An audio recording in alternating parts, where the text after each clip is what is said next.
La première des choses que j'aimerais que tu comprennes ce soir, lorsque l'on parle de révérence dans le ciel, ici on a vu dans ce texte, on nous dit que le Seigneur est assis sur un trône très élevé. Il y avait des séraphins qui se tenaient tout autour de lui. Les séraphins, ce sont des anges. Amen. Et ce soir, la première des choses que j'aimerais que tu saches, c'est que les anges sont des êtres qui sont créés par Jésus.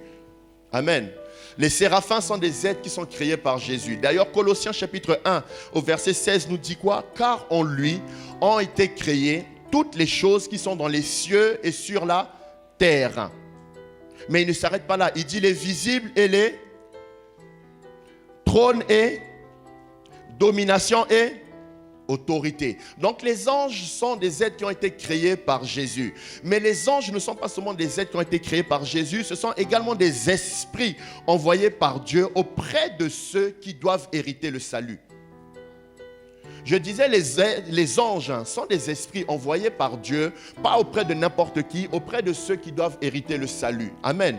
Et lorsque je suis en train de parler de salut, je suis en train de parler en fait de ta bénédiction, je suis en train de parler en fait de ta guérison, je suis en train de parler de ton mariage, je suis en train de parler de tout ce dont tu as besoin ici sur la terre. Parce qu'il nous dit, toute la terre est remplie de sa gloire. Amen.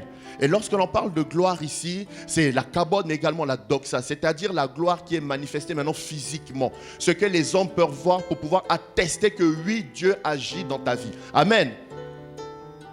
Et les anges sont donc des êtres qui sont envoyés par Dieu auprès de ces personnes-là, qui sont appelés à recevoir le salut. Et ce soir, j'ai une bonne nouvelle pour toi. Toi qui es dans ce lieu, tu fais partie des hommes et des femmes qui sont appelés et destinés à pouvoir hériter le salut. Donc cela signifie que ce soir, pour toi et pour moi, il y a un ange, il y a des anges, pas un ange, mais il y a des anges qui vont venir ce soir dans ce lieu pour t'apporter tout ce dont tu as besoin. Je pensais que j'étais en train d'annoncer une bonne nouvelle à quelqu'un. Il y a des anges qui vont venir ce soir pour t'apporter tout ce dont tu as besoin. Mais je vous ai dit tout à l'heure, moi j'ai une bonne nouvelle pour toi. C'est que notre Seigneur, ce soir, est venu nous parler de ces anges qui sont en train de l'adorer dans le ciel. Mais ces anges bien-aimés, ils ne font pas que l'adorer dans le ciel. Ils sont aussi envoyés pour toi et moi. Je disais, ces anges sont également envoyés pour toi et moi. Daniel, lorsqu'il était en train de prier, un ange messager est venu le voir. Alors je prie que toi aussi ce soir, lorsque tu vas élever la voix, qu'un ange, je dis qu'un ange vienne ce soir pour t'apporter la réponse, pour t'apporter la solution à ton problème.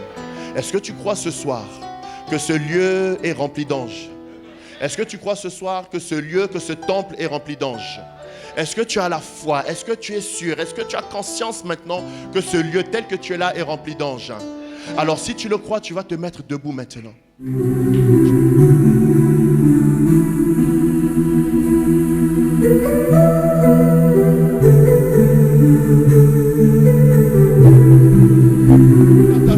Qu'ils descendent maintenant. Je dis un qui descend, je vais compter jusqu'à 3. 1, 2, 3 qui descendent maintenant. Robo shakaba, baba.